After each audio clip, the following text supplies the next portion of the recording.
The Lives of the Saints by Father Alban Butler, October 12th. St. Wilfrid, Bishop of York, AD 709. St. Wilfrid, in English-Saxon Wilferder, to whose zealous labors several churches, both in our island and abroad, were indebted for their conversion to Christ, was born in the kingdom of Northumberland, towards the year 634.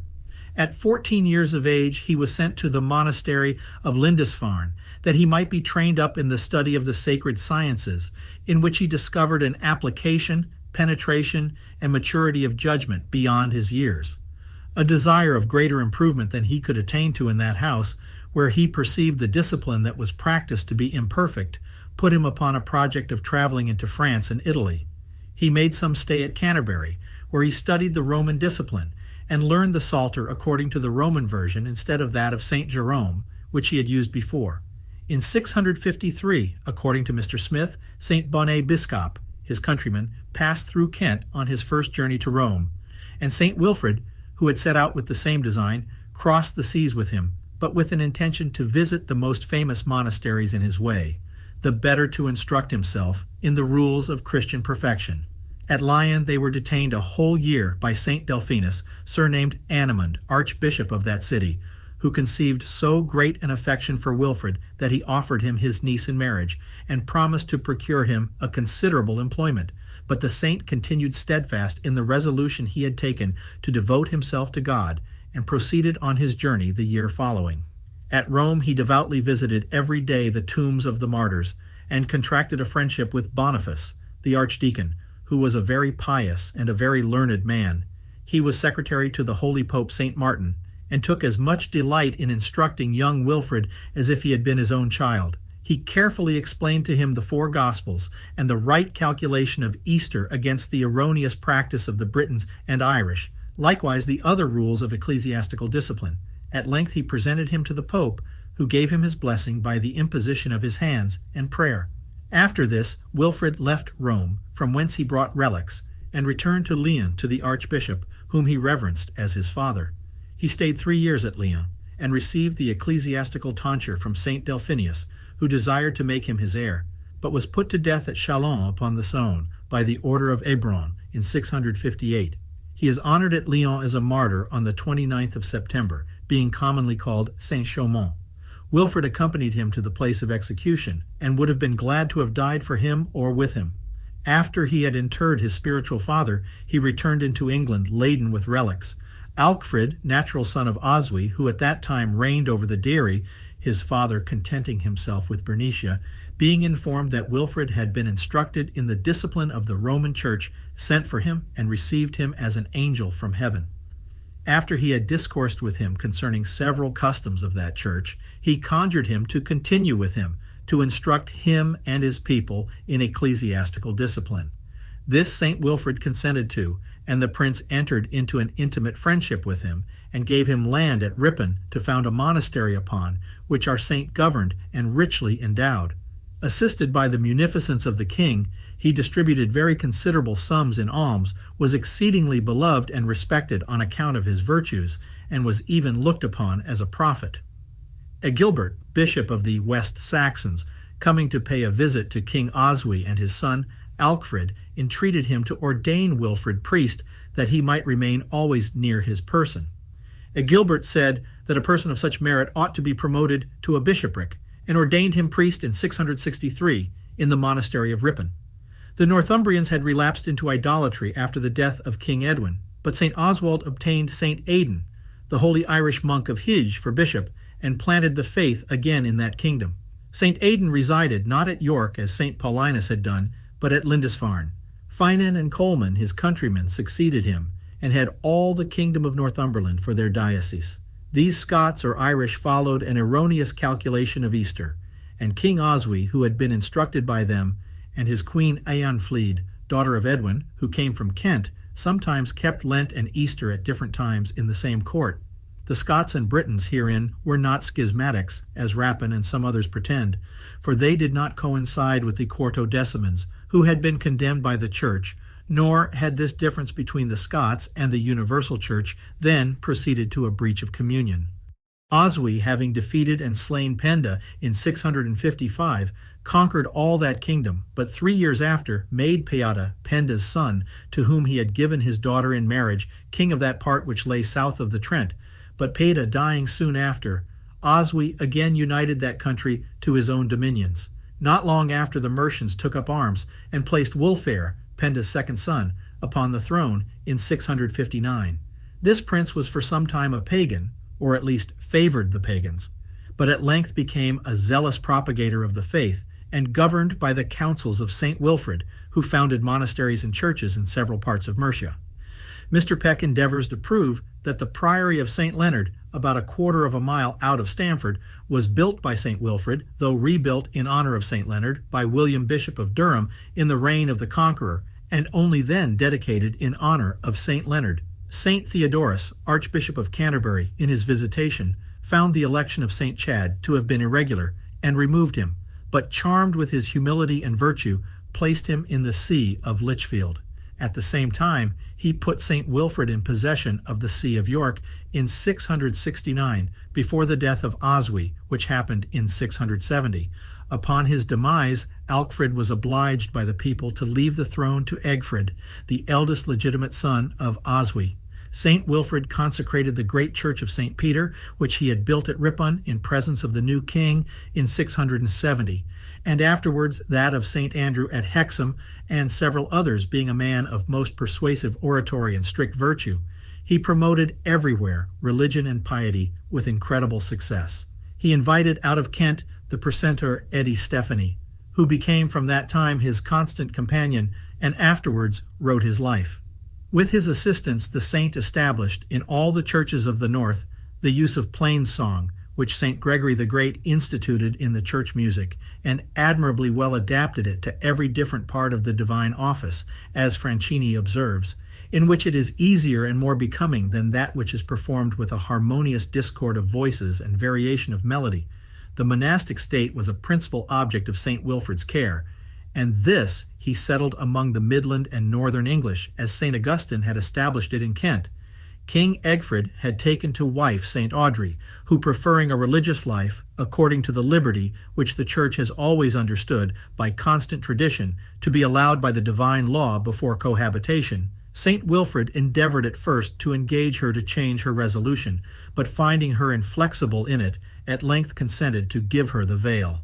This action exceedingly provoked the king, and his new queen Ermenberga employed every base and little means entirely to ruin him in the opinion of her husband. In order to undermine him, a project was set on foot for dividing his bishopric, after the holy prelate had spent 10 years in settling Christianity in it. Theodorus, the Archbishop of Canterbury and Metropolitan of all England, was gained by specious pretenses and parcelled his great diocese, consecrating Bosa to the see of York for the dairy, Eata to that of Lindisfarne for Bernicia, and Eatit to the church of Lindisy, or great part of Lincolnshire, which Egfrid had won from Mercia. This passed in the year 678. Ede had resided first at Cirencester, near Gainsborough, but after King Wulfhere had recovered Lindsey and all Lincolnshire, he retired to Ripon. Wilfrid, for opposing this partition, was rejected, but appealed to the Pope. Dreading a disturbance or schism, he raised no clamor, but being too well versed in the canons not to see the irregularity and nullity of many steps that had been taken against him, embarked for Rome. Being driven by contrary winds at sea upon the coast of Friesland, he was moved to compassion upon seeing the spiritual blindness and idolatry of the inhabitants, and preached the faith to them. During that winter and the following spring, he stayed among them, converted and baptized many thousands, with several lords of the country. Thus he opened that harvest which St. Willibrord and others, excited by his example, afterwards cultivated. Wilfrid is honored to this day as the apostle of that country. Ebroin, either through the solicitations of the saint's enemies in England, or on the score of his enmity on account of St. Dolphinus of Lyon, sent letters to Adelgais, king of Frise land, promising to give him a bushel of gold if he would send him Bishop Wilfrid or his head. The king read the letters publicly before Wilfrid messengers and his own officers, and tearing them to pieces with indignation, threw them into the fire, expressing the utmost execration of so detestable a treachery. Next summer, Wilfrid, leaving his new converts with great reluctance under the direction of proper pastors, traveled through Austrasia, where King Dagobert II entertained him most honorably and entreated him to fill the bishopric of Strasbourg, which happened then to be vacant. Upon his refusal, this prince made him very considerable presents and sent a Deodatus, bishop of Toul, to accompany him to Rome, where he arrived late in the year 679. He found Pope Agatho already apprised of what had passed in England by a monk whom Theodorus had dispatched on his side with letters. The Pope was preparing to hold a great council against the Monothelites. In the meantime, to discuss this cause, he assembled a synod in October 679 in the Lateran Basilic, or Church of Our Savior, consisting of above 50 bishops and priests, chiefly of the Suburbicarian churches, that is, of part of Italy and those of Sicily, though their names are strangely mangled in Sir Henry Spellman's copy. The causes of the dissension in the British Church having been weighed, it was decreed by the authority of St. Peter that there should be in it one archbishop honored with the pall, who should promote and canonically ordain the bishops to the other sees, but that none of the bishops should presume to meddle with the rights of any other prelate, but all should study to instruct and convert the people. After this, St. Wilfrid was admitted to the council, though Johnson thinks this a second council, held soon after the first in the same place, and that St. Wilfrid was not arrived at Rome when the first was convened, but had only stated his case to the Pope by letters. Having presented his petition in person to the Pope and bishops assembled, the synod exceedingly commended his moderation, in that he had raised no disturbance or resistance by contumacy, but had been content calmly to enter his protestation and appeals, professing that he would submit to whatever was determined, and it was definitively decreed that he should be restored to his bishopric. Mr. Johnson takes notice that St. Wilfrid never claimed any archiepiscopal jurisdiction, and that this synod expressly says the sacerdotal primacy in Britain was settled by St. Gregory and St. Augustine in the See of Canterbury, whence this author imagines St. Gregory altered his first decree or purpose by some posterior regulation. St. Wilfrid stayed above 4 months at Rome and assisted at the Great Lateran Council of 125 bishops, in which he, with the rest, condemned the Monothelite heresy. When he arrived in England, he repaired to the king and showed him the sealed decrees of the Pope. The prince, when he had first caused them to be read to the prelates of his own faction that were in the room with him, cried out they had been obtained by bribery, and commanded a certain reeve, or steward of the church for secular affairs, to commit Wilfrid to prison, where he was detained 9 months. They took from him everything but the clothes which he then wore, and sent his attendants some one way and some another. Queen Ermenberga took away his case of relics, which she hung up in her chamber, and carried about with her in her chariot when she went out. The holy bishop's guards heard him sing psalms in his dark dungeon, and beheld a light which terrified them. And the saint, having cured the governor's wife with holy water, he refused to guard him any longer, and the king ordered him to be removed to another prison. At length the queen was seized with a sudden fit of sickness in a monastery, the abbess whereof, who was Ebba, the king's aunt, represented to her the injustice done to St. Wilfrid, whereupon he was set at liberty, his relics were restored, and his companions were sent back to him. St. Wilfrid, who was inflamed with an ardent zeal for the conversion of infidels and the salvation of souls, repaired to the kingdom of the South Saxons, which had not yet received the light of faith. Edelwalch, the king, who had been lately baptized in Mercia, where King Wulfhere was his godfather, received him with open arms, and the saint, by his preaching, converted the whole nation, with all the priests of the idols. That country was oppressed with a dreadful famine, no rain having fallen there for 3 years. But on the day on which St. Wilfrid first administered baptism with great solemnity to an incredible number of the nobility and people, abundant rains fell. The saint also taught the people to fish, which was a great relief to them. In the first essay, they caught 300 fishes, of which the saint induced them to give 100 to the poor, and as many to those of whom they had borrowed their nets, keeping the like number for their own use. The king gave him land of 87 families, on which he built 2 monasteries, Bosham and Selsey, that is, Isle of the Sea Calf. This latter place became an episcopal see, which was afterwards removed to Chichester. The saint sent a priest into the Isle of Wight, whither the faith had not penetrated, and he had the satisfaction to see all the inhabitant regenerated in the waters of life. Cadwalla, king of the West Saxons, to whom that island was then subject, sent for St. Wilfrid, and took his advice. The saint chiefly resided in the peninsula of Selsey, and cultivated this vineyard 5 years, till, upon the death of King Egfrid, he was called back into Northumberland. That prince was slain in battle by the Picts, whose country he had invaded in 685. As he left no issue, Alfred, his natural brother, was sent for out of Ireland, whither he had retired, and a second time mounted the throne. St. Theodorus, being above 80 years of age, and seized with frequent fits of sickness, sent to St. Wilfrid, requesting that he would meet him at London, with Archibald, bishop of that city. He confessed to them all the actions of his life, then said to St. Wilfrid, "The greatest remorse that I feel is, that I consented with the king to deprive you of your possessions, without any fault committed on your part. I confess this my crime to God and St. Peter, and I take them both to witness, that I will do all that lies in my power to make amends for my fault, and to reconcile you to all the kings and lords who are my friends. God hath revealed to me that I shall not live to the end of this year. I conjure you to consent, that I may establish you in my lifetime Archbishop of my see." St. Wilfrid replied, "May God and St. Peter pardon you all our differences. I will always pray for you as your friend. Send letters to your friends, that they may restore to me part of my possessions, according to the decree of the Holy See. The choice of a successor in your see will be afterwards considered in a proper assembly."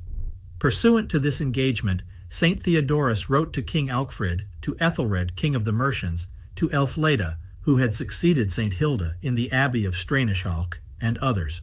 Alfred, having received these letters, recalled the holy bishop in the 2nd year of his reign, towards the end of the year 686, and restored to him first his monastery of Hexham, and soon after that of Ripon, and the episcopal see of York, Bosa of York, and St. John of Beverley, at Hexham, relinquishing their sees to him.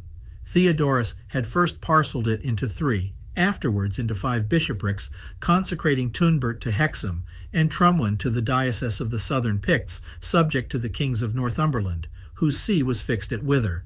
These bishops were holy men, well qualified for their ministry, and in simplicity took upon themselves a charge which their immediate superiors imposed upon them. St. Wilfrid, after his restoration, reduced Hexham and Ripon to their original condition of mere monasteries, and St. Cuthbert, who had from the beginning sustained the episcopal charge only in obedience and by compulsion, retired to Farne upon St. Wilfrid's return, and died there the following year, 687. So that St. Wilfrid was obliged to take upon him the care also of the diocese of Lindisfarne, till a new bishop could be chosen. The irreproachable conduct, the vigilancy, and the indefatigable zeal of our holy prelate ought to have stopped the mouths of his enemies, but these very virtues, which enraged the devil, raised new storms against him. King Alfred would have a new bishopric elected at Ripon. St. Wilfrid opposed the project, and was obliged once more to fly in 691, 5 years after he had been restored. He retired to Ethelred, king of the Mercians, who received him most graciously and entreated him to take upon himself the care of the see of Lichfield, which was then vacant. The good bishop's discourses on the vanity of the world and the infinite importance of salvation made such an impression on the king that, in hopes more easily to secure a happy eternity, he soon after relinquished his crown and put on the monastic habit. Our saint founded many monasteries and churches in Mercia, and usefully employed there his labors, till finding his enemies in Northumberland had gained Brithwald, Archbishop of Canterbury, and were soliciting a sentence of deposition against him, he appealed a second time to Rome, and took another journey thither in 703. His accusers appeared there against him, but to their own confusion. Pope John VI honorably acquitted the saint, who had in everything proceeded according to the canons. His very enemies had always acknowledged his life to be irreproachable, and a bishop cannot be deposed unless a canonical fault be proved against him in a synod. If it was necessary to divide his bishopric, this was not to be done without his concurrence, and withal reserving to him his own see, the authority at least not of some small consistory, but of a full provincial council, in the West also of the Pope, and in the east of the patriarch of that part, ought to intervene, as many instances in France and other places long before that time clearly show. Moreover, this persecution was raised by court envy, jealousy, and resentment. These were the instruments which conjured up the storm, and the secret springs, which put in motion the engines that were employed against this servant of God, through the simplicity or ignorance of many, the malice of some, and the complacence and condescension of others. The holy prelate, being the best skilled in sacred learning and in the canons of the Church in all Britain, as St. Theodorus on his deathbed acknowledged him to be, was too great a disciplinarian for some at court. How pure his views were, and how remote from avarice and ambition appeared from his charity towards his persecutors, the meekness with which he maintained the rights of his see, and the discipline of the Church, and the humility and disinterestedness with which he refused the bishopric of the Mercians, and excused himself from acquiescing in the earnest request of St. Theodorus when he desired to make him his coadjutor in the metropolitical see of Canterbury. If he was rich, he knew no other use of what he possessed than to employ it in the foundation of churches and in the relief of the poor. He rejoiced to see others share the fruits of his harvest, and though traversed in every advance that he made, he never threw away the laboring oar, or grew remiss in his ministry, or in quickening others to the utmost exertion of their zeal in the cause of God. Such a character appeared in the most shining light to all impartial judges, and St. Wilfrid met at Rome with that protection and applause which were due to his heroic virtue. Pope John VI in 704 sent letters by an express messenger to the kings of Mercia and Northumberland in favor of the persecuted bishop, charging Archbishop Brithwald to call a synod which should do him justice, in default of which he ordered the parties to make their personal appearance at Rome. St. Wilfrid, in his return, was taken dangerously ill at Meaux in France, under which distemper Bede relates that he was assured by a heavenly vision that Christ, through the intercession of his mother, the Holy Virgin Mary, and at the prayers of his friends, had prolonged his life 4 years. When he landed in England, Archbishop Brithwald promised him heartily to concur to his restoration to his former see. Ethelred, the late king of Mercia, then abbot of Bardney, received him with great joy, and warmly recommended him to his nephew Coenred, to whom he had resigned his crown when he forsook the world. Coenred was so inflamed with the love of heavenly things by the converse he had with the holy man, that he conceived a great desire also to renounce the world, which project he afterwards executed in the year 709 of his reign the fourth, when he traveled to Rome with Offa, king of the East Saxons, and both put on the monastic habit, and persevering with great fervor to their last hours, died happily in that city. Alchfrid, king of Northumberland, yet made difficulties, but died in 705, and in his last sickness repented of the injustice he had done to St. Wilfrid, as his sister Elfleda, abbess of Straneschalch, gave testimony.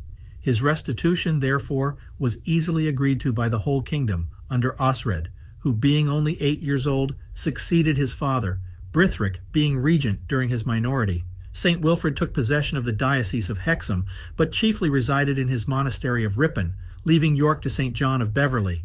He governed the monasteries in Mercia, of which he had been the founder, and which were afterwards destroyed by the Danes.